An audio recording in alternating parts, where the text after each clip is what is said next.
तो ये numerical column है। कैटेगोरिकल कॉलम आपके जेंडर है, आपका बीपी लेवल है, डायग्नोज है और डायबिटिक है, ये आपके क्या है कैटेगोरिकल कॉलम है। तो हम दोनों तरह की फीचर इंजीनियरिंग अप्लाई करेंगे। हम कैटेगोरिकल कॉलम को एनकोड करेंगे न्यूमेरिकल कॉलम के अंदर, और जहाँ जहाँ भी वैल्यू मिसिंग है उसको हम फिल करेंगे using the missing value techniques, जिसमें हमने इम्प्यूटेशंस को हमने इंपोर्ट करना है। ठीक है, तो इस फीचर इंजीनियरिंग को अप्लाई करने के लिए we have use the special library of Python, that is the SQL library. ये वो लाइब्रेरी जिसके अंदर आपको इनबिल्ट क्लासेस मिल जाती हैं। लाइक अगर आपको मिसिंग वैल्यू को इम्प्रूव करना है तो आपको जो सिंपल इम्प्यूटर और हमने दूसरा इम्प्यूटर केएनएन इम्प्यूटर पढ़ा था वो आपको डायरेक्टली इस लाइब्रेरी के अंदर आपको अवेलेबल हो जाएंगे। You just call that particular class and use that particular class. तो उसका जो पीछे का मैथमेटिक्स होगा वो सारा का सारा वो क्लास खुद से हैंडल कर लेगी वहाँ पे। ठीक है, तो this is a very model को कॉल कर सकते हो, वो भी आपके एसक्यूएल लाइब्रेरी के अंदर इनबिल्ड है। तो इसके अंदर हम दो फंक्शन पढ़ते हैं जनरली, जो हम अपने फीचर इंजीनियरिंग अप्लाई करते हैं। एक होता है फिट फंक्शन, एक होता है आपका transform function. Transform function,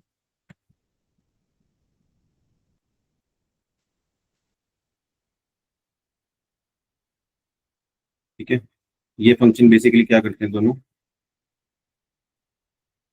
fit function क्या करता है, आपके डेटा के अंदर से वो पैटर्न को फाइंड आउट करता है कि अगर आप मिसिंग वैल्यू को फिल कर रहे हो तो वो मिसिंग वैल्यू किस पैटर्न से फिल होगी, वो आपका फिट फंक्शन तय करता है। और ट्रांसफॉर्म फंक्शन क्या करता है, ट्रांसफॉर्म फंक्शन उस मिसिंग वैल्यू को ट्रांसफॉर्म कर देता है अकॉर्डिंग टू द जिस इम्प्यूटर से आप उसको इम्प्यूट करना चाहते हो।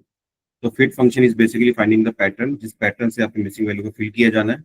और ट्रांसफॉर्म फंक्शन उस पर्टिकुलर वैल्यू को वहाँ पे फिल कर देता है जिस इम्प्यूटर से आप उसको इम्प्यूट करना चाहते हो। तो ये दोनों फंक्शन हम यूज करेंगे अपने, जब हम एसक्यूएल लाइब्रेरी से अपने इम्प्यूटर फंक्शन को या किसी भी स्केलिंग फंक्शन को या फिर एनकोडिंग फंक्शन को कॉल करेंगे। तो जितनी भी ट्रांसफॉर्मेशन होंगी आपकी मिसिंग वैल्यू के ऊपर, फॉर एग्जांपल यहाँ पे जब आप इसके ऊपर ट्रांसफॉर्म में इसके ऊपर लगाओगे, अप्लाई करोगे अपना इम्प्यूटर, तो ये मिसिंग वैल्यू को फिल कर देगा। मिसिंग वैल्यू यहाँ पे फिल कैसे होगी, वो मीन वैल्यू होगी, मीडियन होगी या मोड होगी, और वो वैल्यू यहाँ पे आएगी कैसे, ये आपकी फिट फंक्शन और ट्रांसफॉर्म फंक्शन तय करते हैं। ठीक है, ये दो फंक्शन हम इकट्ठे कंबाइंडली यूज करेंगे। कैसे, यहाँ पे हम फिट अंडरस्कोर ट्रांसफॉर्म लिखेंगे फंक्शन का नाम, और उसके बाद हम इस फंक्शन को क्या करेंगे यहाँ पे यूज कर सकते हैं। ठीक है, तो ये फंक्शन, दोनों फंक्शन आपको अपने कोड में देखने को मिलेंगे जब हम कोडिंग करना स्टार्ट करेंगे। तो इसका मतलब समझ लेना कि फिट फंक्शन से आप क्या करते हो, पैटर्न फाइंड आउट करते हो जिस चीज में आपको ट्रांसफॉर्म करना है। ट्रांसफॉर्म फंक्शन क्या करता है, उस पर्टिकुलर वैल्यू को ट्रांसफॉर्म कर देता है जिसके अंदर आप उसको कन्वर्ट करना चाहते हो। ठीक है, तो ये दोनों फंक्शन हम साथ में यूज करेंगे, अकेले के लिए यूज नहीं करेंगे, अकेले के लिए भी कर सकते हैं और साथ में भी यूज कर सकते हैं।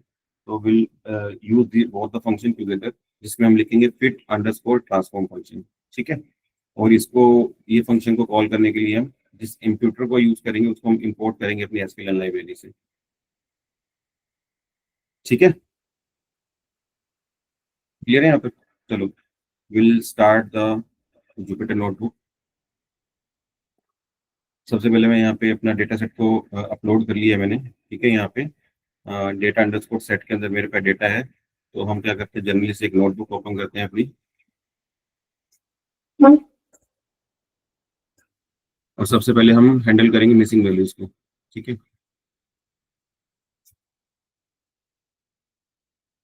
तो सबसे पहले मैं इंपोर्ट कर लेता हूँ अपनी पांडास लाइब्रेरी से, कि आपको उस फाइल को लेके आना है यहाँ पे। तो import pandas as PD and you will run this command. तो हम यहाँ से data frame df is equal to PD dot read underscore excel file के अंदर डेटा, तो हम यहाँ पे एक्सेल एक्सटेंशन यूज कर रहा हूँ। आई होप कि सारे इस वाले फंक्शन से एटलीस्ट यूज टू हो गए होंगे। यहाँ पे हम फाइल का नाम देते हैं, तो file name is data underscore set dot extension, उसका एक्सटेंशन इज एक्सएलएस। तो व्हेन यू रन दिस, तो आपके पास जब मैं डेटा को देखना चाहता हूँ, this is data data set जो आपके जुपिटर नोटबुक के ऊपर लोड हो चुके हैं। अब इसके अंदर आपके पास ये सारे कॉलम्स हैं, जिसके अंदर आप यहाँ पे देख रहे होंगे, यहाँ पे कुछ नैन वैल्यूज हैं। नैन वैल्यू का मतलब यहाँ पे मिसिंग वैल्यू है। डेटा साइंस की दुनिया में या in the world of data science, यहाँ पे आपको जब भी आप मिसिंग वैल्यू देखोगे तो वहाँ पे इस पर्टिकुलर स्ट्रिंग को देखोगे एन एन का मतलब होता है यहाँ पे नैन वैल्यू, इसको हम बोलते हैं मिसिंग वैल्यू बोलते हैं अपने। तो जहाँ जिस भी कॉलम में आप एन देखोगे इसका मतलब वहाँ पे वैल्यू क्या है, मिसिंग है। ठीक है, तो इसी एन वैल्यू को हम फिल करने की ट्राई करेंगे। तो सबसे पहले हमने तीन मेथड किए थे उसके अंदर। सबसे पहले हमने क्या किया था, सबसे इजीएस्ट मेथड क्या था, तो पहले तो आपको ये पता करना है कि आपके डेटा के अंदर टोटल कितनी मिसिंग वैल्यूज हैं। तो उसके लिए हमने फंक्शन पढ़ा था, is null function, df dot is null. ये क्या करता है, आपका फंक्शन क्या रिटर्न करता है, आपको एक बूलियन वैल्यू रिटर्न करता है। जहाँ पे भी आपके पास मिसिंग वैल्यू होगी वो वहाँ पे क्या करेगा, ट्रू रिटर्न करेगा। और जहाँ पे भी आपके पास मिसिंग वैल्यू नहीं होगी वहाँ पे फॉल्स रिटर्न करेगा। ठीक है, so is null function is returning the boolean value. हर एक पॉइंट पे, हर एक रो के हर एक सेल के अंदर जाके वो उसकी वैल्यू को देखेगा। अगर वहाँ पे मिसिंग वैल्यू नहीं है तो वहाँ पे उसको फॉल्स डिक्लेयर करेगा, अगर मिसिंग वैल्यू है तो उसको ट्रू डिक्लेयर करेगा। ठीक है। अब अगर आपको कॉलम वाइज अपने देखना है कि आपके टोटल जितने कॉलम वाइज है, कॉलम वाइज आपकी कितनी मिसिंग वैल्यूज एग्जिस्ट करती है आपके डेटा के अंदर, तो आप क्या करते हो, इसके आगे डॉट सम फंक्शन लगा देते हो। तो डॉट सम फंक्शन क्या करेगा, आपको कॉलम वाइज मिसिंग वैल्यू निकाल के देगा। देखो, एज वाला जो कॉलम है उसके अंदर दो मिसिंग वैल्यूज हैं, जेंडर वाले के अंदर एक है, कोलेस्ट्रॉल वाले के अंदर दो हैं, बीएमआई वाले के अंदर दो हैं, डीपी लेवल के अंदर सॉरी बीपी लेवल के अंदर दो हैं, डायग्नोस्ट के अंदर तीन है, डायबिटिक के अंदर दो है। तो ये कॉलम वाइज आपको मिसिंग वैल्यू निकाल के दे दी इसने। ठीक है। तो इससे आपको आइडिया लगे कि आपके डेटा सेट के अंदर हर एक पर्टिकुलर रो के अंदर कुछ ना कुछ वैल्यू क्या है, मिसिंग है। ठीक है। अगर आप ये देखना चाहते हो कि पूरे डेटा सेट के अंदर ओवरऑल कितनी मिसिंग वैल्यू है, तो आप क्या करते हो, इसके आगे एक सम फंक्शन और लगा देते हो। तो वो क्या करते हैं, इन सारे मिसिंग वैल्यू का टोटल करके देता है आपको। तो टोटल 14 आपके पास मिसिंग वैल्यू है इस पूरे डेटा सेट के अंदर। ठीक है, क्लियर है, यहाँ तक क्लियर है। सबसे पहले मिसिंग वैल्यू देखनी, पता लगी कैसे देखनी है आपको। ओके, सुनाओ। अब आपको ये तो पता लगी कि आपके डेटा के अंदर मिसिंग वैल्यू है, अब आपको इसके ऊपर क्या एक्शन लेना है, क्योंकि आप मिसिंग वैल्यू के साथ डेटा आगे नहीं दे सकते हो। तो हमने तीन मेथड किए थे इसके साथ। सबसे पहले हमने किया था कि जिन रोज के अंदर आपके पास मिसिंग वैल्यू है आप उन रो को ही डिलीट कर दो। ठीक है, this is the most easiest way. तो उसके लिए हमने फंक्शन किया था drop N A function. Drop N A function क्या करता है आपका, कि जिस भी उसको पर्टिकुलर रो के अंदर आपको मिसिंग वैल्यू मिलती है तो वो उस पूरी की पूरी रो को क्या कर देता है, डिलीट कर देता है। आई होप इसके अंदर हर एक रो के अंदर है तो शायद ये पूरा डेटा है डिलीट हो जाए। ओके, ठीक है। ये इसमें वो रोज रिटर्न करी है जहाँ पे अब आपके पास मिसिंग वैल्यू नहीं है। ठीक है। तो उसने जितनी भी रोज के अंदर, अगर किसी भी पर्टिकुलर रो के अंदर आपके पास कोई मिसिंग वैल्यू एग्जिस्ट करती थी, उसने पूरी की पूरी रो को डिलीट कर दिया। फॉर एग्जाम्पल इसके अंदर 9 वैल्यू यहाँ पे थी, तो उसने क्या किया, पूरी की पूरी 8th नंबर वाली रो को डिलीट कर दिया। यहाँ पे फॉर एग्जाम्पल उसको 9 वैल्यू यहाँ पे उसको 9 वैल्यू मिली, तो उसने क्या किया, 17th वाली पूरी रो को क्या कर दिया, डिलीट कर दिया। तो जो ड्रॉप एन ए फंक्शन है वो आपका रो वाइज डिलीशन करता है, जहाँ पे भी उसको क्या मिल जाती है, मिसिंग वैल्यू मिल जाती है। ठीक है, क्लियर है। बट इसका क्या, इसको हम यूज क्यों नहीं करते ड्रॉप एन ए फंक्शन को, क्योंकि इससे अगर हमारे पास डेटा सेट ऑलरेडी, हमारे पास जो डेटा सेट की जो रोज थी वो ओनली टोटल 19 रोज थी। अगर यहाँ पे आप, अगर आप उसके डेटा की शेप देखना चाहो तो आपके पास टोटल 20 रोज है और 7 कॉलम्स है। इसका मतलब ओनली 20 रोज का डेटा है जिसके अंदर 7 कॉलम्स है। तो अगर आपने 20 कॉलम के अंदर मिसिंग वैल्यू हटा दी और अब मैंने यहाँ पे इसकी शेप चेक करी, तो ओनली अब आपके पास 7 रोज रह गई। इसका मतलब उसने टोटल 13 रोज को डिलीट कर दिए, है ना। क्योंकि आपके पास टोटल कितनी मिसिंग वैल्यू थी यहाँ पे, जो अपने ऊपर चेक किया था, यहाँ पे टोटल मिसिंग वैल्यू आपके पास 13 थी। तो इसने क्या किया, यहाँ से वो सारी वैल्यू वहां से डिलीट कर दी। तो ड्रॉप एन ए फंक्शन आप कभी यूज नहीं करोगे जब आपके पास डेटा सेट क्या होगा, बहुत छोटा होगा। अगर डेटा सेट छोटा है आपके पास तो इन्फॉर्मेशन काफी ज्यादा लॉस हो जाएगी। तो मॉडल ट्रेनिंग के अंदर आप डेटा कम सप्लाई करोगे, डेटा कम सप्लाई करोगे तो एक्यूरेसी पे फर्क पड़ेगा।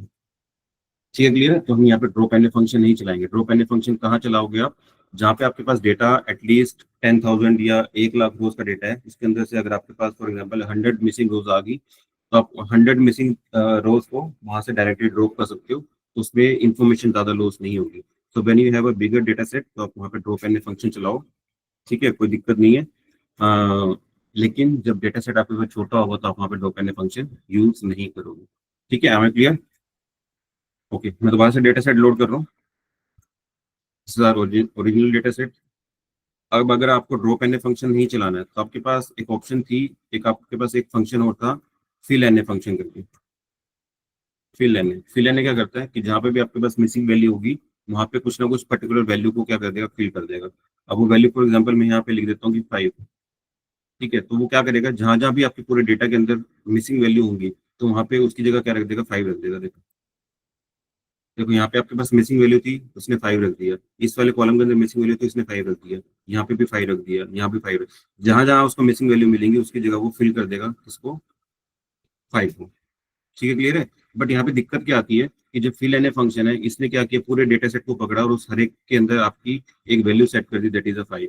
जबकि अगर आप इस कॉलम को देखो यहाँ पे, तो ये कॉलम आपका कैटेगोरिकल कॉलम है, तो कैटेगोरिकल कॉलम के अंदर आपको न्यूमेरिकल वैल्यू नहीं डाल सकते। ठीक है, अनटिल अनलेस आपने उसको एनकोड नहीं किया। समझ में आ रही बात? तो दिक्कत यहाँ पे क्या आती है कि आपने यहाँ पे बिना सोचे समझे कैटेगरिकल कॉलम के अंदर भी एक न्यूमेरिकल वैल्यू इंसर्ट कर दी है। ठीक है, so this is a flows कि आप फिल एन ए फंक्शन आंख बंद करके यूज नहीं कर सकते। अगर आपको यहाँ पे न्यूमेरिकल वैल्यू से ही डेटा इंसर्ट करना है, तो आप क्या करोगे, उस न्यूमेरिकल कॉलम्स पे ही उस पर्टिकुलर वैल्यूज को इंसर्ट कर पाओगे। है ना? अगर मैं एज वाले कॉलम को देखूँ तो यहाँ पे नैन वैल्यू थी, तो इसकी जगह अगर आपने 5 रख दिया तो यहाँ पे चल जाएगा, क्योंकि सारी के सारे जो डेटा आपका ऑलरेडी क्या है, वो न्यूमेरिकल वैल्यू है। यहाँ पे कोलेस्ट्रॉल वाले में भी यहाँ पे चल जाएगा। ठीक है, ऑल्दो ये डेटा इस पर्टिकुलर कॉलम के अकॉर्डिंग रेलिवेंट नहीं है ना, क्योंकि किसी का भी कोलेस्ट्रॉल 5 नहीं होता। ठीक है, तो हमें करना क्या चाहिए था यहाँ पे कि हम इस पर्टिकुलर पूरे कॉलम को पकड़ते हैं और इसका मीन कैलकुलेट करते हैं, उसको हम मीन से फिल कर देते हैं यहाँ पे।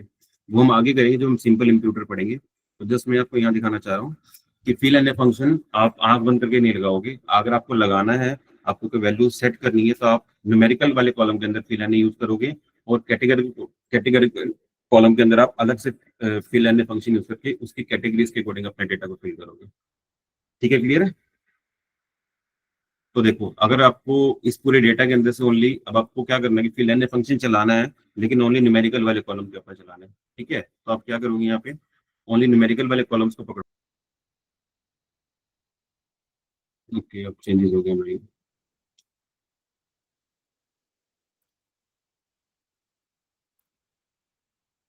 यहाँ पे हमने क्या लिखा था, डीएफ के इस पर्टिकुलर कॉलम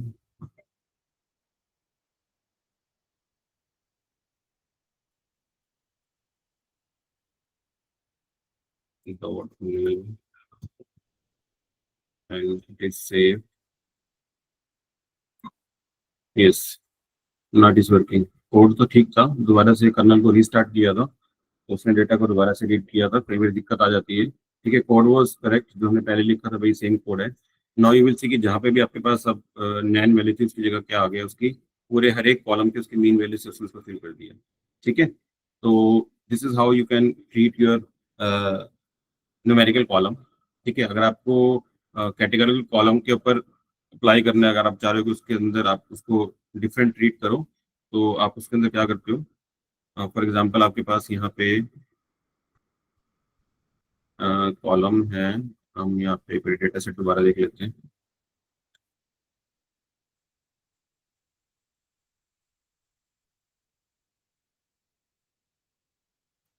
जैसा ओरिजिनल डेटा सेट। अच्छा, जब तक आप इसके ऊपर यहाँ पे एक इन प्लेस करके हमने पैरामीटर किया था कि अगर हम कोई भी डेटा के अंदर अपडेशन कर रहे हैं, तो वो अपडेशन परमानेंट नहीं होते जब तक कि आप उसके ऊपर in place is equal true ना करो। यहाँ पे एक पैरामीटर यूज होता है, in place is equal to true करना पड़ता है उसको। तो जैसे आप इसको करोगे, तो वैसे आपके पास जो डेटा के अंदर आपने चेंज किया वो परमानेंट सेव हो जाएंगे। ठीक है, अभी मैं इसको नहीं कर रहा हूँ क्योंकि हमने परमानेंट चेंज नहीं करने, हमें सारे फंक्शन चला के देखने हैं। ठीक है, तो जब भी आप अपडेशन करने के बाद डेटा सेट को दोबारा से लोड करोगे, तो आपका पुराना वाला डेटा सेट ही अपलोड होगा। ठीक है, तो इसमें कंफ्यूज ना होना कि हमने तो वैल्यू चेंज कर दी थी, अभी वैल्यू वही क्यों दिखा रहा है। तो जब तक आप वो इन प्लेस वाला पैरामीटर यूज नहीं करोगे, जब तक वो वैल्यू वही दिखाएगा सेम। ठीक है, तो अगर आप फॉर एग्जांपल जेंडर वाला जो कॉलम है, इसके अंदर जो नैन वैल्यू है, इसको आप ट्रीट करना चाहते हो using the fill N A function, तो आप इसको कैसे ट्रीट करोगे? तो आप डीएफ के जेंडर कॉलम पे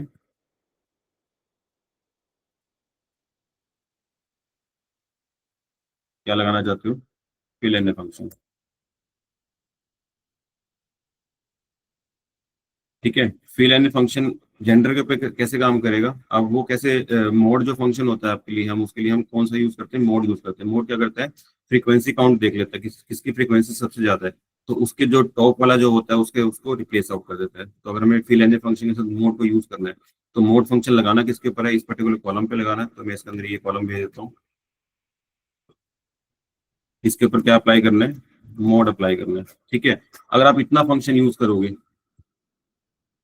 तो ये क्या करेगा, आपको सिर्फ ओनली आपकी फ्रीक्वेंसी काउंट के हिसाब से मेल फीमेल आपको काउंट करके दे देगा। लेकिन अब आपको मेल फीमेल में से किसकी वैल्यू को पकड़ के आपको उसको फिल करना है, तो वो आपके इंडेक्स पे रिटर्न करता है। ठीक है, फॉर एग्जाम्पल आपने यहाँ पे ये फंक्शन चलाया, तो ये आपको क्या रिटर्न करेगा कि मेल और फीमेल, ये मेल है ये आपका फीमेल है, ये आपको एक सीरीज रिटर्न करेगा। ठीक है, हर सीरीज का क्या होगा, एक इंडेक्स नंबर होगा, ये आपका 0th इंडेक्स पे या आपका फर्स्ट इंडेक्स पे। अब आप जब फिल एन फंक्शन चलाओगे तो आपको किस वैल्यू से फिल करना है इसको, वो 0 वाली इंडेक्स वाली से फिल करना है, कि आप मेल फिल करना चाहते हो या फीमेल फिल करना चाहते हो, वो आप एक्सप्लिसिटली बताते हो। तो आप यहाँ पे क्या मेंशन करते हो, उसका एड्रेस यानी उसका इंडेक्स नंबर मेंशन करते हो। तो इंडेक्स नंबर मैंने 0 लिखा, तो वहाँ पे फिल एन फंक्शन क्या करेगा, सारे आपके कैटेगरी कॉलम को मेल वाले से रिप्लेस कर देगा। अगर वहां पे उसकी जगह 0 की जगह 1 लिखोगे तो वो 1 से रिप्लेस, फीमेल से रिप्लेस कर देगा। ठीक है, तो जब भी हम यहाँ पे आप अपना फिल एन फंक्शन चलाओगे कैटेगरी कॉलम के साथ, तो यहाँ पे आप पास करते हो साथ में कि आप किस इंडेक्स के थ्रू करना चाहते हो। तो हम 0 इंडेक्स के थ्रू करना चाह रहे हैं for example, then you will see कि देखो 0 इंडेक्स पे आपका मेल था, तो अब आपके पास जहां जब भी आपके पास कैटेगरी कॉलम में डेटा जेंडर वाले कॉलम के अंदर, यहाँ पे जेंडर वाले कॉलम में 8th रो के अंदर आपके पास नैन वैल्यू थी, तो 8th वाले रो के अंदर देखो क्या आ गया, ओके 8th वाले में फीमेल आ गया, उसने 0 वाले काउंट पे फीमेल को रखा है। ठीक है, अगर मैं यहाँ पे 1 करूंगा तो यू विल सी कि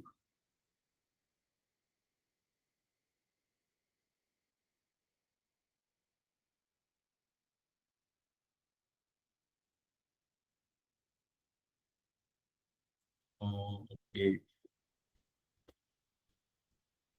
तो उसके लिए आपको आई लॉग फंक्शन यूज करना पड़ेगा to make the second index. Second index पे जाने के लिए आपको यहाँ पे फिर आई लॉग फंक्शन से कॉल करना पड़ेगा, and dot I log,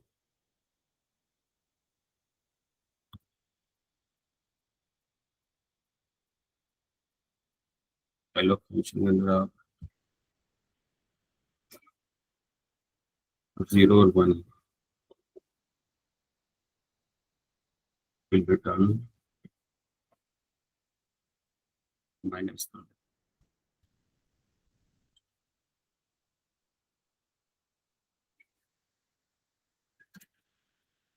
yes,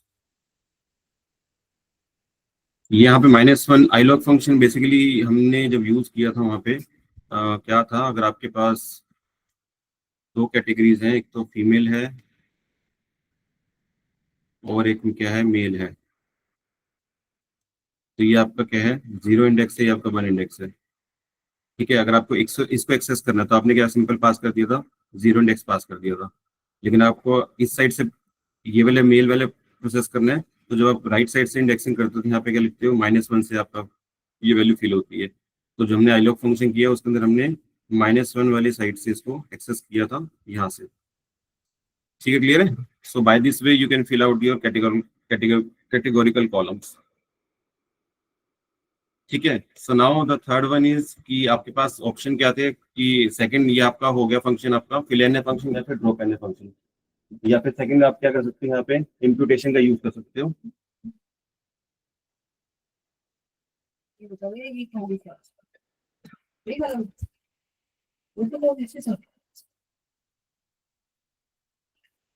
second will see the imputer. अब इम्प्यूटर में हमने सबसे पहले हम पढ़ेंगे सिंपल इम्प्यूटर। सिंपल इम्प्यूटर आपका क्या करता है, सबसे पहले आप उसको लाइब्रेरी से इंपोर्ट करना पड़ेगा फ्रॉम द एसक्यूएल लाइब्रेरी। तो वो लाइब्रेरी को कैसे इंपोर्ट करते हैं, आप यहाँ क्या लिखोगे, फ्रॉम एसक्यूएल। अगर आप इसकी डॉक्यूमेंटेशन देखना चाहते हो तो आप इसको सर्च आउट भी कर सकते हो, आपको इसका प्रॉपर डॉक्यूमेंटेशन मिल जाएगा, सिंपल इम्प्यूटर एसक्यूएल। तो अगर इसको आप गूगल करोगे and you will check out ये क्लास कैसे बनती है, this is a documentation of simple imputer. देखो आपकी जो क्लास है दैट इज योर एसक्यूएल, उसके साथ आप इंप्यूट फंक्शन से इस वाले इंप्यूटर को आप क्या करते हो, कॉल करते हो, that is a simple imputer is your class. इसके अंदर ये सारे क्या है, इसके पैरामीटर्स हैं। ठीक है, हमने सिंपल इंप्यूटर में 3 स्ट्रेटेजीज की थी, या तो मीन यूज करोगे, या मीडियन यूज करोगे, या फिर मोड यूज करोगे। तो वहाँ पे एक पैरामीटर होता है, आपका एक एट्रीब्यूट होता है स्ट्रेटेजी करके, स्ट्रेटेजी के अंदर आपको मेंशन करना होता है कि आप किस तरह की स्ट्रेटेजी उस पे लगाना चाहते हो, कि आप अपने कॉलम के अंदर मीन वैल्यू फिल करना चाहते हो, या मीडियन करना चाहते हो, या फिर मोड वैल्यू से फिल करना चाहते हो। तो जिससे भी आप करना चाहते हो वहां पे आप उसका नाम देते हो। ठीक है, this all are the other features जिसको हम अभी अभी यूज नहीं कर रहे हैं। तो इसको लाइब्रेरी को आप इंपोर्ट कैसे करोगे, तो इसका एक एग्जांपल भी नीचे दिया हुआ है यहाँ पे, फ्रॉम एसक्यूएल लाइब्रेरी से आप इंपोर्ट करते हो, और उस इस लाइब्रेरी से आप इंपोर्ट करते हो किसको, सिंपल इंप्यूटर को। तो मैं इसको जस्ट कॉपी कर लेता हूँ यहाँ से, और अपने आप कोड के अंदर इस लाइब्रेरी को यूज करोगे and just paste it. And जब मैं इसको रन करूंगा तो ये लाइब्रेरी आपके जुपिटर नोटबुक के अंदर क्या होगी, इंस्टॉल हो जाएगी। Yes, it is running. ठीक है, क्लियर है। बस अब हम क्या करेंगे, यहाँ से जो हमारा सिंपल इंप्यूटर क्लास है इसका एक ऑब्जेक्ट बनाएंगे। आई कॉल दिस क्लास, इसका हम एक ऑब्जेक्ट क्रिएट करेंगे। फॉर एग्जांपल हमने इंप्यूट के नाम से इसका ऑब्जेक्ट बना लिया। अब हमने जब यहाँ पे देखा था, यहाँ पे सिंपल इंप्यूटर क्लास के अंदर हमने अ, आपके पास एक पैरामीटर है that is known to be the strategy. तो यहाँ पे स्ट्रेटेजी पैरामीटर को आप कॉल कर लेते हो। मैं यहाँ से कंट्रोल सी करके ले लेता हूँ यहाँ से वैल्यू, और इसी पैरामीटर को आप क्या करते हो, यूज करते हो कंट्रोल भी। ठीक है, तो इस स्ट्रेटेजी के अंदर आप बताते हो कि यहाँ पे आपको मीन यूज करना है या मीडियन यूज करना है या फिर मोड यूज करना है। तो अगर आपको यहाँ पे मीडियन यूज करना है तो आप यहाँ मीडियन दोगे। अगर आपको यहाँ पे मोड यूज करना है तो आप यहाँ पे मोड दोगे। ठीक है, मोड नहीं लिखते हैं वैसे, मोस्ट फ्रीक्वेंट आपका यहाँ पे एट्रीब्यूट होता है, मोस्ट फ्रीक्वेंट। ठीक है, तो स्ट्रेटेजी के ऊपर डिपेंड करता है कि आप किस स्ट्रेटेजी से अपने सिंपल इंप्यूटर को इम्प्रूव करना चाहते हो। तो अगर हम यहाँ पे मीन ले रहे हैं तो आई राइट इट है मीन। ठीक है, क्लियर है। आप क्या करना है, अपने इस क्लास का एक ऑब्जेक्ट बना लिया इम्प्यूट के नाम से। बस इसी से आप इम्प्यूट से क्या करोगे, फिट ट्रांसफॉर्म फंक्शन को कॉल करोगे। Fit impute dot fit underscore transform, ये हमने फंक्शन अभी पीछे देखा था।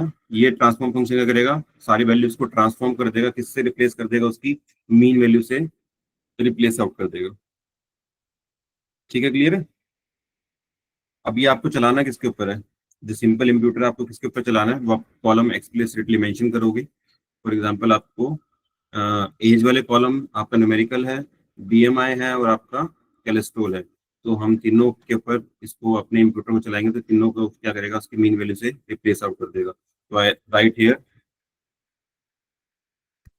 तीनों का name, that is your as. Make sure कि जो आपका कॉलम का नाम हो आप यहाँ पे वही नाम यूज करो। ठीक है, नहीं तो वहां पे एरर देगा। सेकंड आपका वैल्यू है कोलेस्ट्रॉल,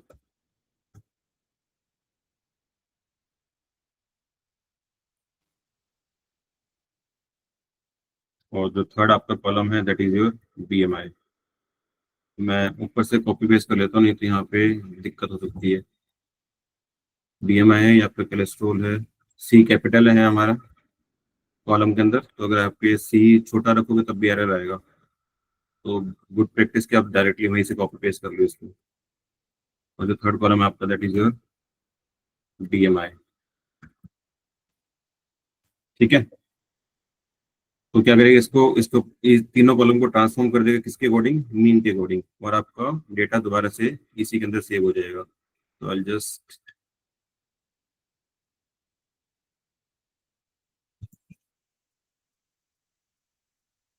ठीक है, so when I run this code, TRANS,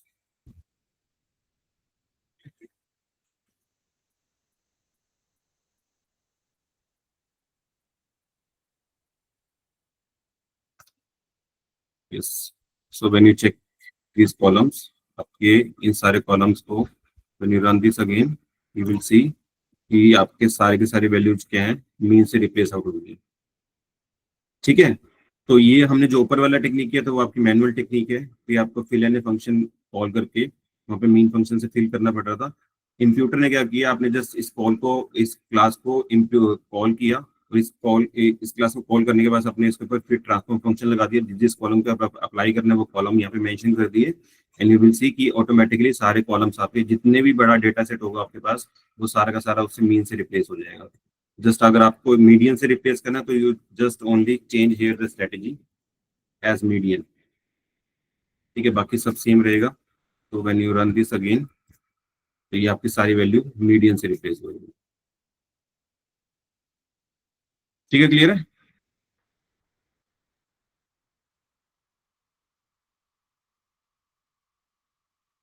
next आपके पास आता है KNN इम्प्यूटर, सेम वही कोड है सारा का। आपको अब यहाँ पे क्या करना है, KNN इम्प्यूटर को कॉल करना है, KNN इम्प्यूटर।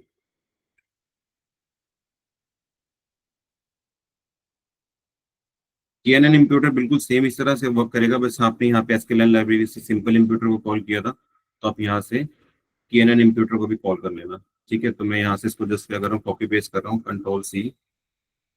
इसी लाइब्रेरी से आपको KNN इम्प्यूटर भी मिल जाएगा, Ctrl+V। तो सिंपल इम्प्यूटर की जगह मैं यहाँ पे ओनली KNN इम्प्यूटर कर लेता हूँ। KNN कैपिटल में है, इम्प्यूटर का आई कैपिटल है, तो जब इसको आप इंपोर्ट करो तो इसका ध्यान रखना। ठीक है, ये आपकी लाइब्रेरी इंपोर्ट होगी, बाकी सारा कोड सेम है आपका। मैं इसको भी कॉपी कर लेता हूँ।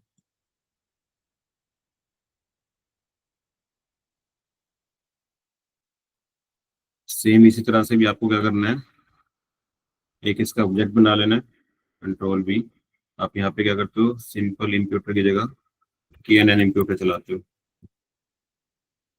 और आपने इसका एक ऑब्जेक्ट बना लिया। इसका मैं नाम बता देता हूँ, ये रहे। ठीक है, तो दोबारा से इसके ऊपर फिट ट्रांसफॉर्म फंक्शन इस पे भी चलाया, तो अब ये किसके अकॉर्डिंग वर्क करेगा, KNN इम्प्यूटर के अकॉर्डिंग वर्क करेगा। सो यू विल सी। अच्छा, इसके अंदर जो पैरामीटर होता है वो आपका स्ट्रेटेजी करके कोई पैरामीटर नहीं होता, तो आप इसको क्या करोगे, ब्लैंक कर दोगे। ठीक है, जो सिंपल इंप्यूटर था उसके अंदर पैरामीटर होता है आपका स्ट्रेटेजी। देखो इसका डॉक्यूमेंटेशन में दिखा देता हूँ आपको।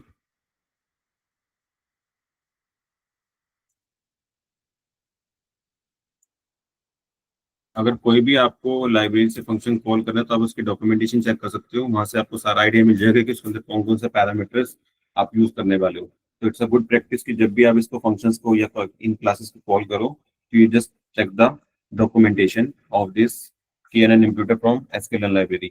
देखो ये आपकी क्लास है, that is your class is KNN imputer, इसके अंदर ये सारे पैरामीटर्स हैं आपके। ठीक है, मिसिंग वैल्यूज नैन, ये बाय डिफॉल्ट वैल्यू जो यहाँ पे दी हुई है, आप इन वैल्यूज को चेंज भी कर सकते हो। देखो यहाँ पे एक पैरामीटर हमने यूज किया था जब हमने KNN वो वाला पढ़ा था, तो उसके अंदर हमने बोला था कि अगर आप नेबरिंग नोड, KNN का मतलब क्या था कि के नियरेस्ट नेबर, तो हमने वहाँ पे बताया था कि के की वैल्यू को आपको एक्सप्लिसिटली सेट करना पड़ता है, तो ये पैरामीटर हमारा रह गया। तो ये पैरामीटर आप यूज करोगे n_नेबर्स, कि कितने नेबरिंग नोड आप बनाना चाहते हो उसके। ठीक है, तो ये आप पैरामीटर वहाँ पे Ctrl+C आई यूज हियर। ठीक है, तो इसकी वैल्यू का आप कम ज्यादा अपने अकॉर्डिंग कर सकते हो कि आपको 3 नेबरेज बनाने हैं या 5 बनाने हैं या कितने बनाने हैं। बाय डिफॉल्ट जो है इसके अंदर वो 5 नेबरेज है। ठीक है, तो when you check this documentation again, you will see कि ये सारे पैरामीटर्स आप यूज कर सकते हो। इनको बेसिकली हम पैरामीटर्स नहीं बोलते हैं, इनको हम हाइपर पैरामीटर्स बोलते हैं, क्योंकि इन वैल्यूज को हम बार बार ट्यून करके देखते हैं कि किस वैल्यू के ऊपर आपके पास रिजल्ट जो है वो बेस्ट आते हैं, तो इनको हम हाइपर पैरामीटर्स बोलते हैं। ठीक है, तो KNN के अंदर आपके पास जो मेन आपका जो parameter that is an average, जिसके अंदर आपको नंबर ऑफ नेबलिंग नोड बतानी पड़ती है कि कितनी है। तो आपने बताया यहाँ पे 5 है, तो उसके अकॉर्डिंग आपको इसको एग्जीक्यूट करेगा, and when you see the result, तो आपके जो आंसर आएंगे वो इसके अकॉर्डिंग आएगा। ठीक है, वैल्यू यहाँ पे भी वही फिल हुई है, लेकिन वो अब KNN के अकॉर्डिंग हुई है। ठीक है, अगर आप कंपेयर करके देखना चाहो कि फॉर एग्जाम्पल आपके पास नैन वैल्यूज किसके अंदर थी, एज वाले कॉलम में आपके सेकंड वाली रो के अंदर नैन वैल्यू थी, तो अगर आपने जब उसको मीडियन से फिल किया तो आपके पास वैल्यू आई थी 44.11। तो विल सी की KNN से जब हमने किया तो उसमें चेंज आ रहा है कि नहीं आ रहा, ये सेम ही आ रही है वैल्यू, सेकंड भी था ना। यस, कोई और वैल्यू चेक करते हैं यहाँ पे। फॉर एग्जाम्पल 12 पे नैन था आपका, तो मीडियन ने क्या फिल किया था आपका, 12 पे 44.1। अच्छा, वो तो कॉमन वैल्यू ही सेट करेगा वहाँ पे सारी, क्योंकि हर एक की जगह मीडियन वैल्यू ही फिल होगी यहाँ पे, तो यहाँ पे भी वही आ रही है। तो इसने भी जो निकाला है आपका वही सेम मीडियन वाला आंसर निकाला है, तो एक बार इसको उससे चेक करते हैं मीन से।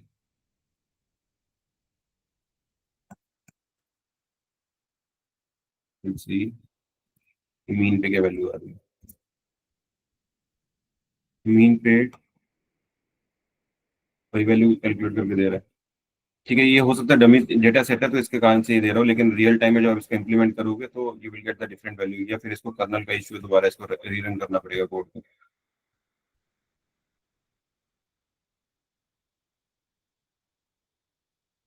कर्नल का मतलब कि आपका कोड दोबारा से यहाँ पे रन होगा।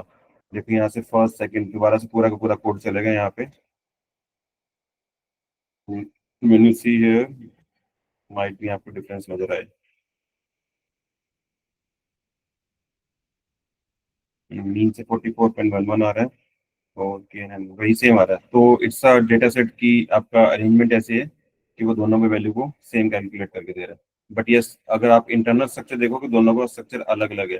ठीक है, जो KNN इम्प्यूटर है वो आपका मल्टी वेरिएंट है, इसका मतलब है दूसरे वाले कॉलम्स का भी यूज कर रहा है। ठीक है, तो आप एक छोटा सा डेटा सेट लेके देख लेना, उसके ऊपर चला के देखना, then you will get the different values. ठीक है, तो आई जस्ट ओनली शो कि आप ये मेथड कॉल कैसे होंगे। कि आपके पास जो डेटा है वो कैटेगरी कॉलम के अंदर जो आपके पास डेटा है वो आपका स्ट्रिंग की फॉर्म में है। Now you have to be converted into a numerical form. तो इसके लिए आपको क्या करना पड़ेगा, इसको अनकोड करना पड़ेगा। So will start with the one hot encoding. One hot encoding, this is also a class into a scikit-learn library. इसको भी अगर आप इसकी डॉक्यूमेंटेशन देखोगे,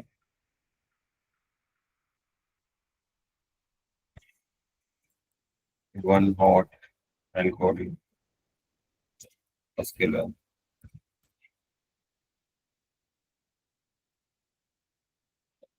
this is a class that is a one hot encoding. ये इसी के अंदर आपके पास एसक्यूएल लाइब्रेरी के अंदर, यहाँ से आप इसको इंपोर्ट करोगे तो यार लिखोगे वहाँ पे SQL dot pre processing dot one hot encoder. Make sure कि आप जो वर्ड यूज करोगे आपका वन का ओ कैपिटल होगा, हॉट का एच कैपिटल होगा, और एनकोडर का ई कैपिटल होगा। ठीक है, ये इसके अंदर आपके सारे पैरामीटर जिसको आप यहाँ पे यूज करोगे। अगर आप इसको कैसे यूज करना है उसका एग्जाम्पल देखना चाहो तो आप उसके जब नीचे जाओगे तो वहाँ पे आपको एग्जाम्पल से समझा भी रखा है। और ये जो है आपके पास ये सारी की ये जितने पैरामीटर आपके पास यहाँ पे दिए हुए हैं, ये हाइपर पैरामीटर, ये सारे पैरामीटर क्या करेंगे, उनकी सारी डेफिनेशन दी हुई है यहाँ पे। तो इसको अगर डॉक्यूमेंटेशन आप रीड करना चाहो तो यहाँ से इसको रीड कर सकते हो, और जिन जिन पैरामीटर को आप यूज करना चाहते हैं अकॉर्डिंग टू योर प्रोजेक्ट, ठीक है, वो आपको यहाँ पे इसको यूज कर सकते हो। तो अगर आपको इसका एक एग्जाम्पल देखना तो एग्जाम्पल यहाँ पे भी दिया हुआ है। ठीक है, फ्रॉम एसक्यूएल लाइब्रेरी से आप इसको क्या करते हो, इंपोर्ट करते हो। मैं जस्ट कॉपी कर लेता हूँ कोड को and just inserted in our code. मैं इसको रन करूंगा तो ये आपके पास आपके लाइब्रेरी में आ चुका है। ठीक है, फर्स्ट ऑफ ऑल हम एक डेटा सेट देख लेते हैं। This is data set. Now will see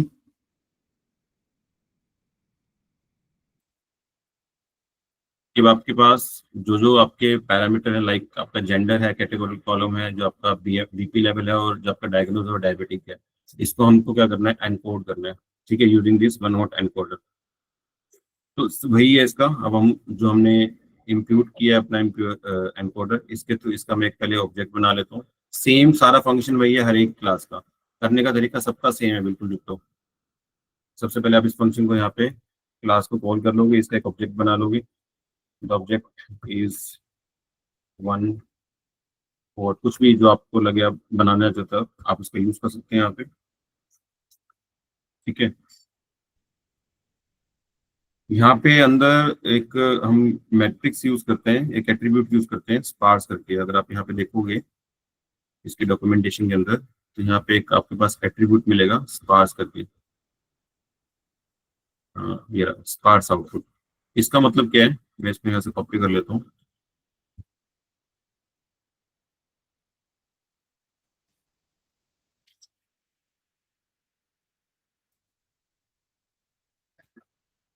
sparse का मतलब क्या है कि जब आप इसको इस एनकोडर से रिटर्न करोगे इसको अपने वेरिएबल को, तो आपके पास एक स्पार्स एरे बन जाता है। स्पार्स एरे अगर आप लोगों को पता होगा तो स्पार्स एरे कुछ इस तरह से दिखता है।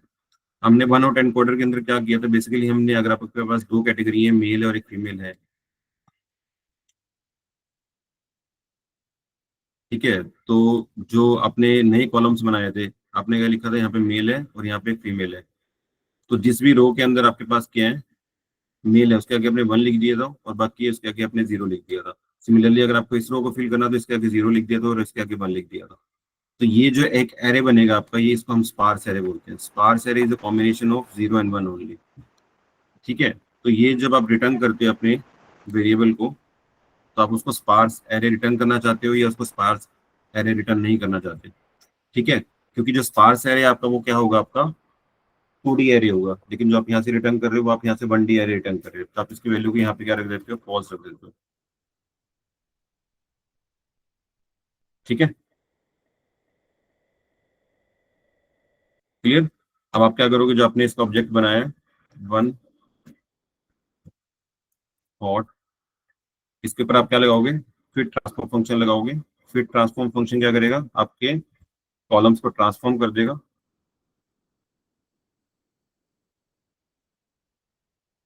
ठीक है, फिट ट्रांसफॉर्म फंक्शन आप किसके ऊपर लगाना चाह रहे हो, अब आपको यहाँ पे कॉलम नेम मेंशन करने पड़ेंगे, like we have a column name इन,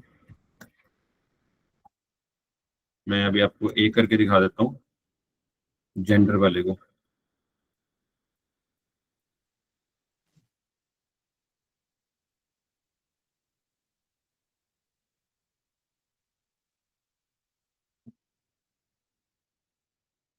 और एक और ले लेते हैं, चलो जेंडर के साथ हमारा कौन सा है,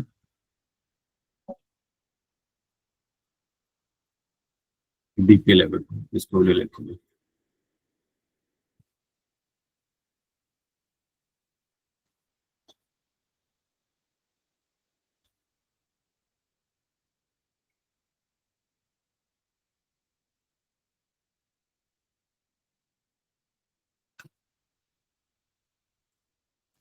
ठीक है, सो इसको हम स्टोर करा लेते हैं किसी वेरिएबल के अंदर, लाइक एनकोडेड डेटा के नाम से, एनकोडेड।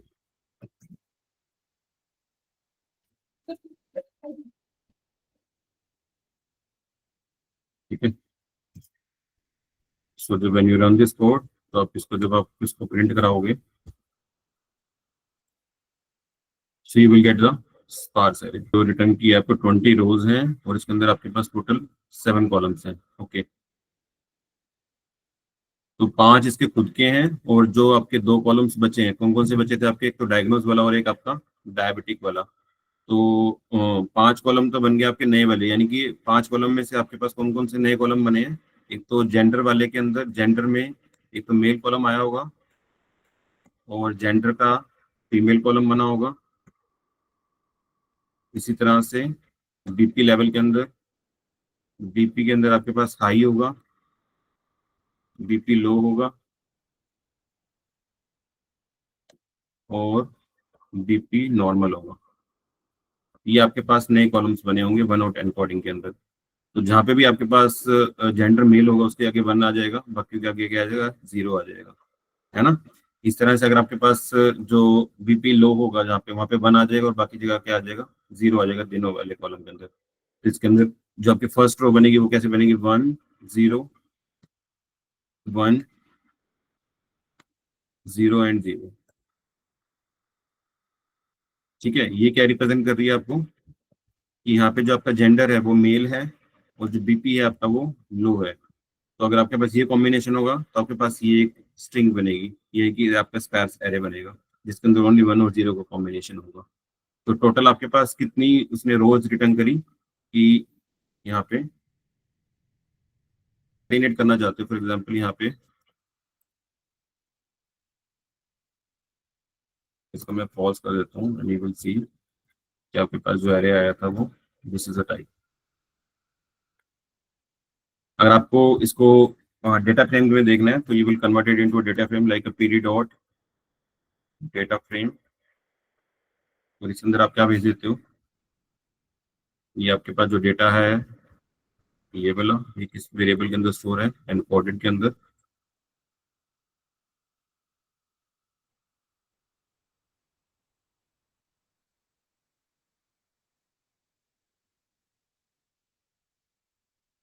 और यहाँ पे आप अपने डेटा फ्रेम के अंदर कौन कौन से कॉलम्स दिखाना चाहते हो, तो कॉलम्स इज इक्वल टू,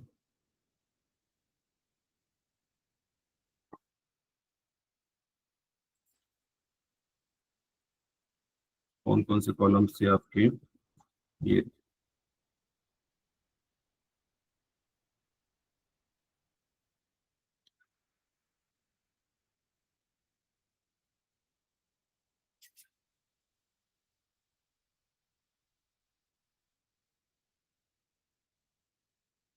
यहाँ पे एक फंक्शन होता है गेट फीचर्स का नाम से, तो आप उस फंक्शन को कॉल करते हो, वो क्या करता है आपका बेसिकली उन सारे जितने कॉलम नेम थे उसको यहाँ पर एक्सट्रैक्ट कर लेता है। तो the function name is get feature, FEA underscore names underscore out. ठीक है, तो आपके पास ये वो वाले सारे कॉलम्स के फीचर्स को क्या करेगा, एक्सट्रैक्ट कर लेगा, जो जो आपने ऊपर यहाँ पे उसको दिए थे उस समय। ठीक है, तो यहाँ पे आपके पास कौन कौन से फीचर्स थे? एक तो आपने क्या पास किया था, जेंडर पास किया था।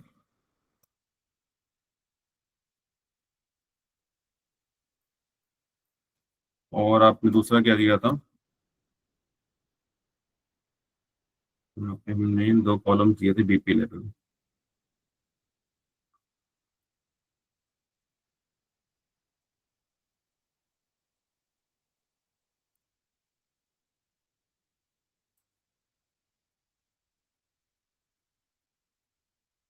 That is in the list.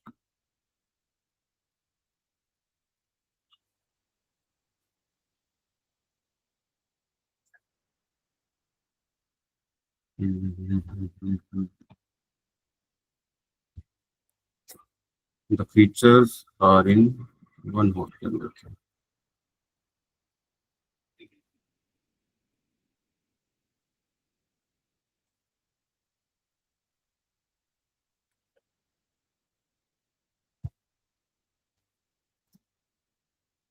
Yes, you will see your data frame.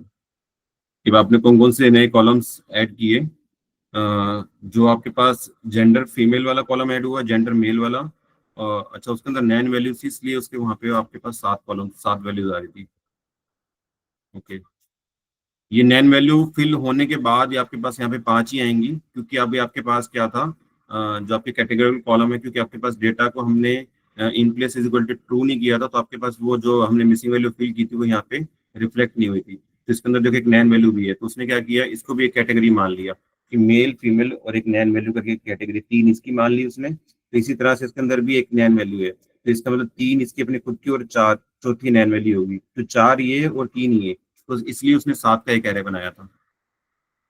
ये जो आपका एरे बना था ये आपके 7 कॉलम्स का बना था, 0 1 2 3 4 5 6 और 7। ठीक है, क्योंकि उसने नैन वैल्यू को भी कैटेगरी कॉलम कंसीडर कर लिया था। ठीक है, तो ये आपके सारे नए कॉलम्स बने हैं जो आपने वन नोट एनकोडर से बनाया है। ठीक है, gender female, gender male, gender NaN. Although जब आप इसको अप्लाई करोगे तो उससे पहले आप मिसिंग वैल्यू फिल कर चुके होंगे अपने डेटा सेट के अंदर, तो ये वाला कॉलम आपका यहाँ पे वहाँ पे यूज नहीं होगा जब आपको रियल टाइम में यूज करोगे।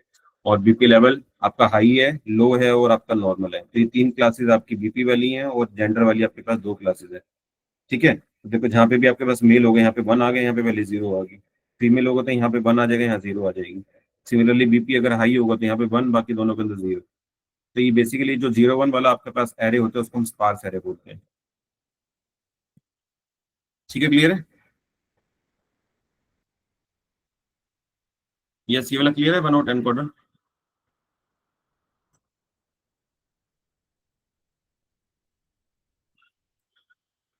ओके, नेक्स्ट आता है आपके पास लेबल एनकोडर।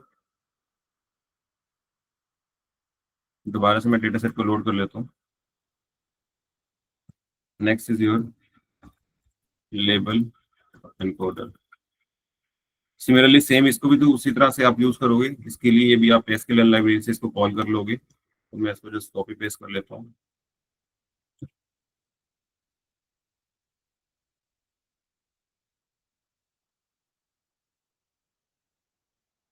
अच्छा, दोबारा दोबारा कॉल करने की जरूरत नहीं, अगर आपने यहाँ पे एक बारी कॉल कर लिया यहाँ पे, तो आप इसके आगे आप सारे एनकोडर यहाँ पे ऐड कर सकते हो कॉमा डाल के। ठीक है, ऐसे करना चाहो ऐसे करना चाहो ऐसे भी कर सकते हो, और इसको दोबारा से एग्जीक्यूट करना चाहो दोबारा से भी एग्जीक्यूट कर सकते हो। तो ऑल्दो मैंने वहाँ पे नीचे कॉपी पेस्ट कर लिया है, तो मैं यहाँ पे इसको क्या कर लेता हूँ, दोबारा से चला लेते हैं।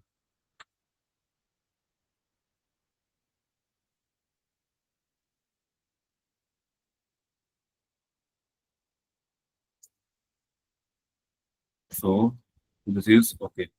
सो नाउ सेम चीज आपको यहाँ पे भी करनी है। सबसे पहले एक लेबल एनकोडर का आप क्या बनाओगे? लेबल एनकोडर हमने पढ़ा था, उसमें क्या था कि आपकी जो वैल्यूज होती हैं उसकी वैल्यूज के आगे वो लेबलिंग कर देता है, या तो 0 1 से कर देगा या जिस भी ऑर्डर से करना चाहे वो कर देगा बाय डिफॉल्ट।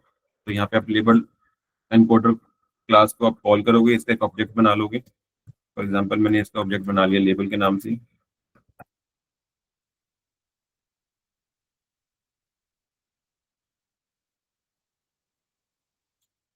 बस आप इसके ऑब्जेक्ट के थ्रू आप क्या करोगे, फिर ट्रांसफॉर्म फंक्शन को कॉल कर लोगे, लेबल डॉट फिट अंडरस्कोर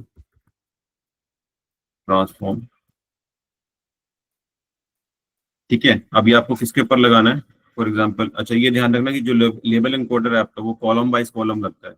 जो हमने वन नोट एनकोडर किया वो हमने इकट्ठा दे दिया था, उसके अंदर हम मल्टीपल कॉलम्स के सब पर वन नोट एनकोडर अप्लाई कर सकते हैं। बट जब आप लेबल एनकोडर लगाने जाओगे, यहाँ पे देखो हमने मल्टीपल कॉलम्स को एक साथ हमने वन नोट एनकोडिंग अप्लाई कर दी थी। लेकिन जब आप लेबल एनकोडिंग करने जाओगे तो वहाँ पे वो आपको कॉलम वाइज कॉलम करता है। ठीक है, तो इस बात का ध्यान रखना कि when you apply the label encoder, तो यहाँ पे आप क्या करोगे, कॉलम वाइज कॉलम करोगे यहाँ पे। ठीक है, तो इसके अंदर हम क्या दे देते हैं आपका, फॉर एग्जाम्पल टीएफ के जेंडर कॉलम पे लगा के देख लेते हैं, and you will replace get the value back in gender column.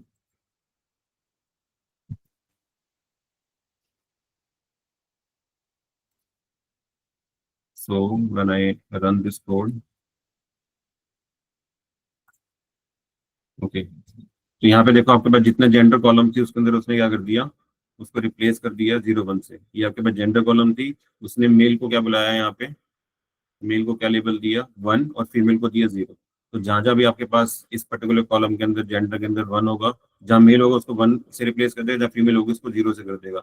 Although यहाँ पे एक वैल्यू यूज हुई है 2 करके, तो जो 2 का मतलब हमने यहाँ पे डेटा के अंदर नैन वैल्यू थी, मैंने आपको पहले बताया कि नैन वैल्यू को भी एक कैटेगरी कंसिडर कर रहा है। तो यहाँ पे उसके जहाँ पे भी नैन होगा उस जगह 2 लेबल उसको कर दिया। तो this is how you have to be done the label encoder. ठीक है, ये क्लियर है लेबल एनकोडर।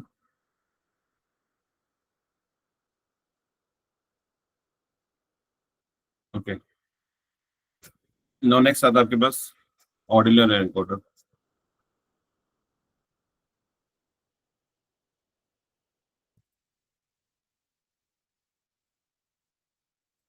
सेम, सबसे पहले आप इसको क्या करोगे, इंपोर्ट करोगे फ्रॉम द एसक्यूएल लाइब्रेरी। तो मैं इसको,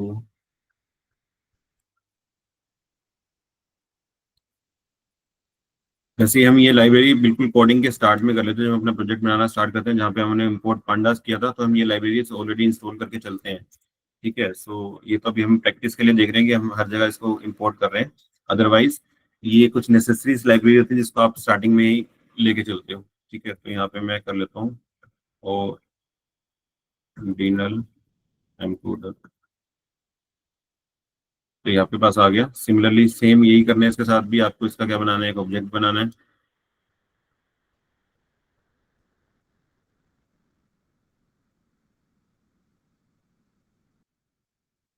ठीक है, ऑर्डिनल एनकोडिंग में मैंने आपको बताया था कि जब हम ऑर्डिनल एनकोडर चलाते हैं, तो उसके अंदर हम अपनी ऑर्डर को स्पेसिफाई करते हैं एक्सप्लिसिटली कि आप किसको ऑर्डर देना चाहते हो, किस ऑर्डर में अपने डेटा को लेबल करना चाहते हो। ठीक है, तो वो हम एक्सप्लिसिटली भेजते हैं यहाँ पे, तो इसके अंदर एक पैरामीटर होता है कैटेगरीज करके, कि आप किस कैटेगरी के अंदर अपने डेटा को भेजना चाहते हो। जब आप इसकी डॉक्यूमेंटेशन पढ़ोगे देन यू विल गेट। इसको हम लगा के देख लेते हैं, अपना किस कॉलम पे लगाएंगे, हम डायग्नोज वाले कॉलम पे लगा लेते हैं कि बंदे को स्टेज 1 डायबिटिक है, स्टेज 2 है, स्टेज 3 है। तो ये स्टेज 1 स्टेज 2 स्टेज 3 आर एक एक लेवल है, एक ऑर्डर है यहाँ पे, क्योंकि बंदे को या तो स्टेज 1 है या स्टेज 2 है, स्टेज 3 डायबिटिक है। ठीक है, तो स्टेज 1 2 3 एक ऑर्डर में आ रहा है, तो हम यहाँ पे इसको एक ऑर्डर दे देते हैं कि सबसे पहले वो जो जिस ऑर्डर में लेबल करेगा, तो उसका ऑर्डर हम यहाँ पे सेट करके भेजते हैं कैटेगरीज के अंदर। तो इसके अंदर हम क्या बता रहे हैं कि किस ऑर्डर में होना चाहिए आपके पास, तो will give in this list stage 1।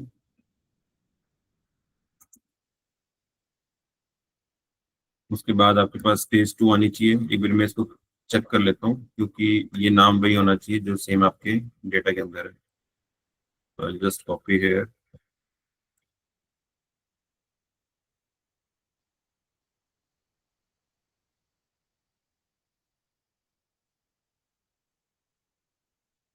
फिर स्टेज 2 होनी चाहिए, और उसके बाद स्टेज 3। तो मैं यहाँ पे 3 2। ठीक है, तो ये ऑर्डर आपको एक्सप्लिसिटली बताना पड़ेगा इसको, and we are giving in this list form. ठीक है, उसके बाद आपको सिंपल क्या करना है, फिट फंक्शन को कॉल करना है दोबारा से इस सब्जेक्ट के थ्रू। तो I just call order dot fit underscore transform, और इसके अंदर आपको क्या करना है, किस कॉलम के ऊपर आपको लगाना है, जो डीएफ के आपको कौन से कॉलम पे लगाया है हमने, ये स्टेज 1 स्टेज 2 स्टेज 3 आपका क्या था, डायग्नोसिस।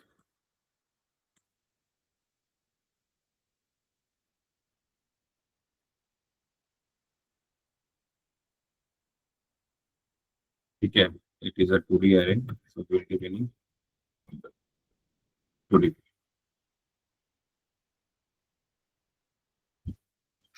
ठीक है, तो दोबारा से आपके पास जो रिजल्ट आएंगे वो आपके इसी डायग्नोज वाले कॉलम में आ जाएंगे। तो will copy here and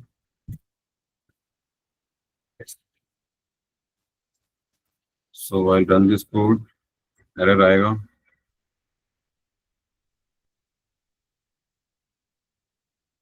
four भी है यहाँ पे, ठीक है। 4 कैटेगरीज हैं, stage 1 2 3 and 4। Okay, stage 4 include नहीं किया हमने।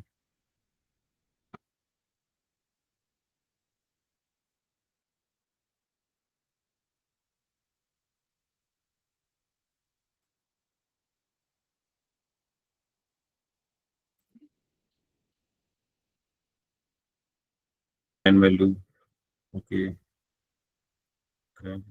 नेम में लिखा है।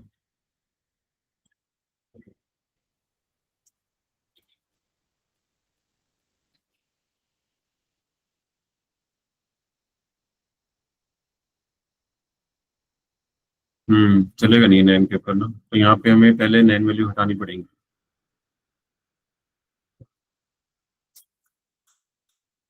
चलो यहाँ पे हटा के देखते हैं, पीएफ के डायग्नोसिस वाले कॉलम पे।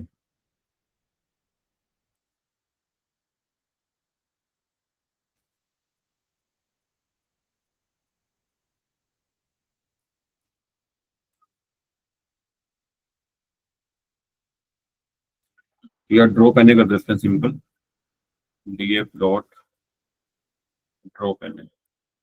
ड्रॉ करने से वो सारी रोज डिलीट हो जाएंगी। इसके ऊपर आपके पास यस,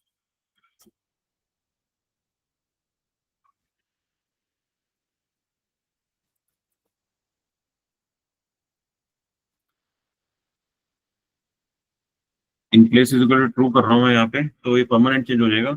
तो उसके बाद हम इसको बैक ट्रैक नहीं कर सकेंगे। ठीक है, तो एक बार इसके लिए चला के देखते हैं।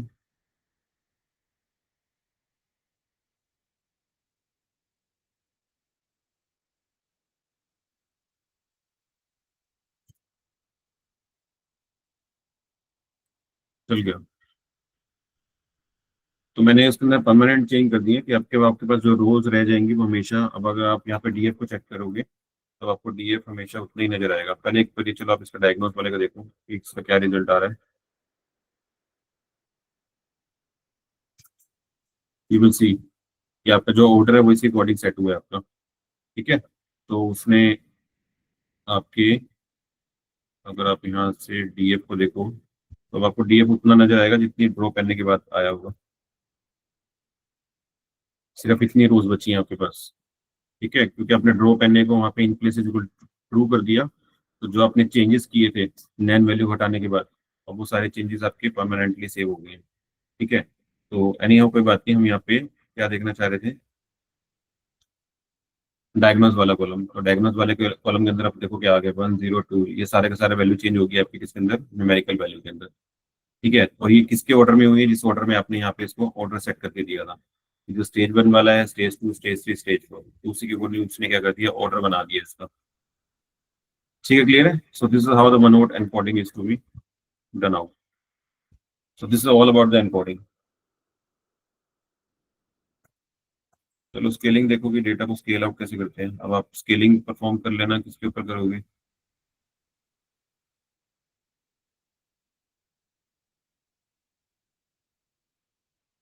एक तो आपके पास एज वाला कॉलम है, बीएमआई है, आपका न्यूमेरिकल और कोलेस्ट्रॉल है, तीनों पे हम स्केलिंग अप्लाई करके देखते हैं। ठीक है, तो आप इसके लिए दोबारा से फ्रॉम एसक्यूएल लाइब्रेरी पे प्रोसेसिंग से ही आप क्या कर लेते हो, दोबारा से वो सब डाउनलोड कर लेते हो। तो मैं जस्ट कॉपी पेस्ट कर रहा हूँ वो लाइब्रेरी। यहाँ से आप स्केलर डाउनलोड करोगे, इंपोर्ट करोगे, सॉरी डाउनलोड नहीं। ठीक है, स्टैंडर्ड स्केलर।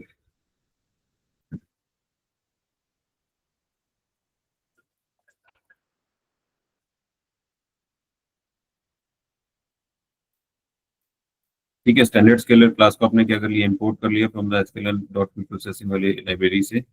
तो सिमिलरली काम आपको हमेशा वही करना है। आपको इसका एक ऑब्जेक्ट क्रिएट करना है सबसे पहले, कंट्रोल V। इसका आप एक ऑब्जेक्ट बना लेते हो। फॉर एग्जांपल हम स्केलिंग कर रहे हैं तो स्केल करके एक ऑब्जेक्ट बना लेते हैं। फिर आप इस फंक्शन, इस ऑब्जेक्ट से आप क्या करते हो, फिर ट्रांसफॉर्म फंक्शन को कॉल करते हो।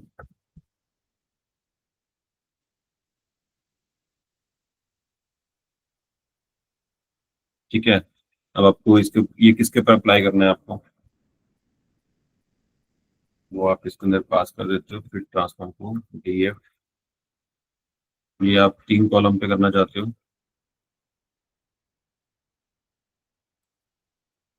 एज वाले पे, कोलेस्ट्रॉल पे और BMI पे। Just copy this one. Scale का मतलब वो आपको सबको एक स्केल में ले आएगा। तो पहले हम क्या करना चाहते हैं, एज वाले पे कॉमन, कोलेस्ट्रॉल पे कॉमन, BMI पे।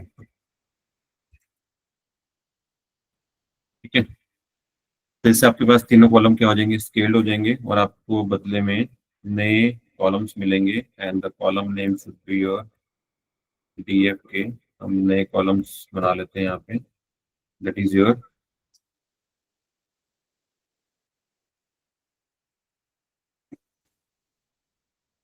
एज अंडरस्कोर स्केल करके। पहला कॉलम आपका, सेकंड कॉलम आपके पास cholesterol scale,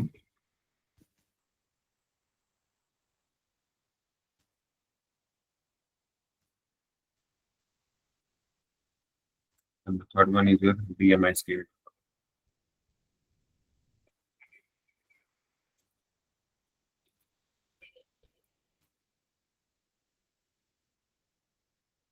Okay, so when you execute this, so you will get your scaling result.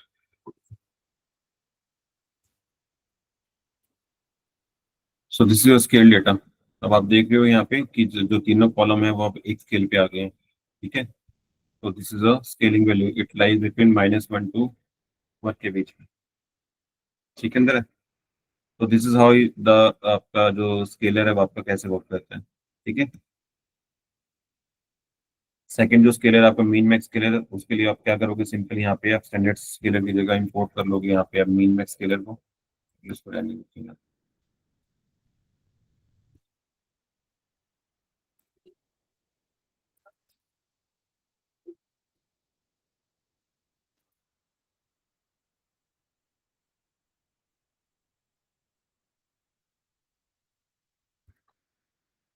ठीक है, तो यहाँ पे आप जो क्लास कॉल करोगे तो आप मेन में स्केलर से कॉल करोगे।